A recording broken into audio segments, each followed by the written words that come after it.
Bismillahirrahmanirrahim. Assalamualaikum warahmatullahi wabarakatuh.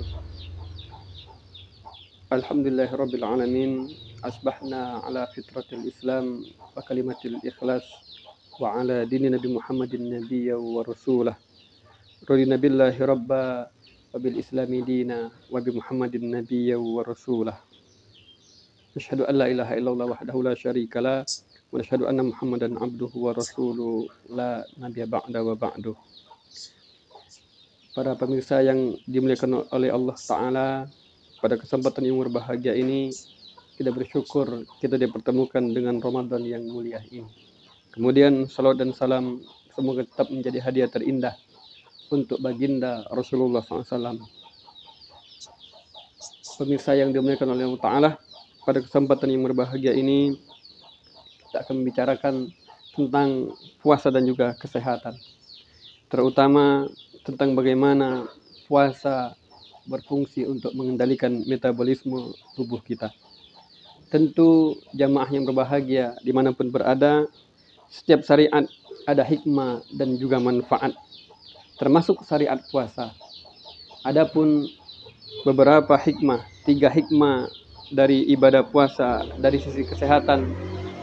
Yang pertama adalah kesehatan mental. Tentu puasa akan membantu kita menurunkan tingkat stres kita dan juga membentuk pola makan kita yang teratur, dan juga puasa meningkatkan fokus atau bahasa kita konsentrasi kita, serta meningkatkan bagaimana produktivitas kita. Dengan beribadah puasa semakin semangat kita untuk beramal, beribadah di hadapan Allah Ta'ala. Lihatlah jamaah yang bahagia bagaimana Nabi Yusuf alaihissalam.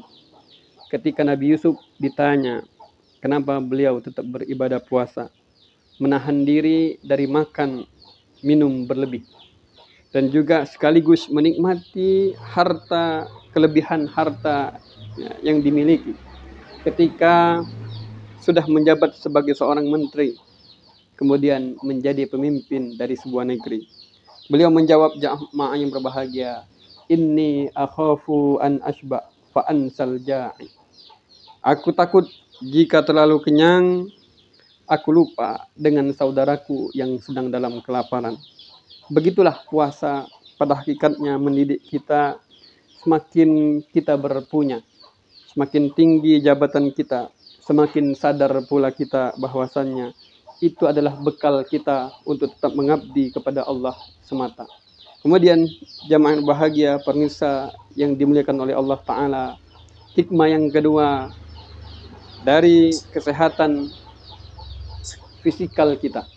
Dengan beribadah puasa kita menjadi makan minum kita teratur waktunya, makan minum yang halal saja, dan juga makan minum kita pun yang toyib-toyib saja sesuai dengan kebutuhan kita. Maka tidak heran ini akan berdampak bagi metabolisme kita. Bagaimana waktu puasa tubuh yang saat itu memasuki fase yang metabolisme yang berbeda-beda. Kemudian tubuh kita mulai membakar lemak untuk ketika energi kita gunakan, cadangan glukosa kita habis. Proses ini pun akhirnya membantu kita menurunkan, bagi kita mungkin yang kelebihan bobot badan, ini saatnya kita untuk menurunkan. Atau juga bagi kita mungkin yang bodinya pas-pasan, ini juga akan mencegah peradangan bagi tubuh kita. Dan juga puasa tentunya ini yang paling penting. Puasa itu akan membunuh sel-sel yang tidak bermanfaat untuk tubuh kita, memperbaiki sel-sel yang mati, dan juga yang rusak-rusak. Sehingga dengan puasa kita menurut para ahli jamaah bahagia membantu mengontrol kadar gula kita. Dengan ini ketika kita beribadah puasa, kadar gula kita yang kita gunakan akan terkontrol dengan baik, dan kemudian itu akan menurunkan kolesterol di dalam darah kita. Tentu juga bisa menjadikan hormon-hormon yang baik kepada kita semua. Maka tidak heran kalau kita berpuasa, bukan kita tidak mampu makan, bukan, tapi bagaimana kita taat kepada aturan. Dan juga orang yang berpuasa itu tahu mana fisiknya, semakin sehat ketika dia beribadah puasa. Maka tidak heran ya, firman Allah Ta'ala, ya ayyuhan nas kulu mimma fil ardi halalan thayyiba wala tattabi'u khutuwati syaiton innahu lakum aduwwum mubin. Hai sekalian manusia, makanlah yang halal saja. Itulah kita beribadah puasa. Kita hanya menikmati yang halal saja dan juga yang lebih baik, yang baik untuk kita. Kita beribadah puasa hanya menikmati yang sesuai dengan kebutuhan kita. Dengan tadi glukosa kita mana yang penting buat kita, itu saja. Kemudian wala tattabi'u khutuwati syaiton, janganlah kita mengikuti langkah setan. Kalau beribadah puasa, makanya jangan juga berlebihan. Kita cari mana yang halal, mana yang thayyib bagi kita, yang baik bagi kita, dan juga jangan berlebihan untuk kita semua. Karena sesungguhnya yang demikian itu adalah langkah-langkah setan. Jangan kita mengikuti langkah setan. Sungguhnya setan itu adalah musuh yang nyata bagi kita semua. Kemudian pemirsa yang dimuliakan oleh Allah Ta'ala, dimanapun berada, hikmah yang ketiga dari sisi kesehatan bagi kita yang beribadah puasa adalah bagaimana kesehatan spiritual kita. Sembari menahan lapar, kemudian jamaah bahagia, ketika kita beribadah puasa, terpikir bahwa hidup kita ini sementara. Dari pagi sampai sore saja. Begitulah kehidupan kita. Inilah bagaimana. Kita lihat bagaimana Ahnaf bin Qais, seorang tabi'in, yang menjawab ketika beliau ditanya, kenapa beliau beribadah puasa.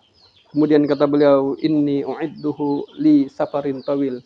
Sungguh, saya beribadah puasa hari ini demi kehidupan saya yang masa akan datang. Atau bahasa kita, untuk akhirat saja. Makanya tidak salah ketika Allah menyebutkan, ini sesuai dengan firman Allah Ta'ala, ya ayyuhalladzina amanu taqullaha wal tanzur nafsum ma qaddamat lighad wattaqullaha innallaha khabirum bima ta'malun. Ada kalimat wal tanzur nafsum ma qaddamat lighad. Persiapkanlah, perhatikanlah apa yang telah engkau perbuat hari ini untuk hari esokmu. Dan itu hanya dimiliki oleh orang yang bertakwa, yang menjadi ciri orang bertakwa dan juga menjadi terminal terakhir dari Ramadan kita. Kita selalu mawas diri. Dan amalan apa yang menjadi kebanggaan kita nanti di akhirat, di hadapan Allah Ta'ala. Kemudian bahagia sebagai penutup, mudah-mudahan kita berharap semoga ibadah puasa kita Ramadan 1446 Hijriah ini menjadi obat kesehatan bagi kita, sekaligus menjadi amal yang nanti akan dibanggakan di hadapan Allah Ta'ala. Demikian aqul qouli hadza, wassalamualaikum warahmatullahi wabarakatuh.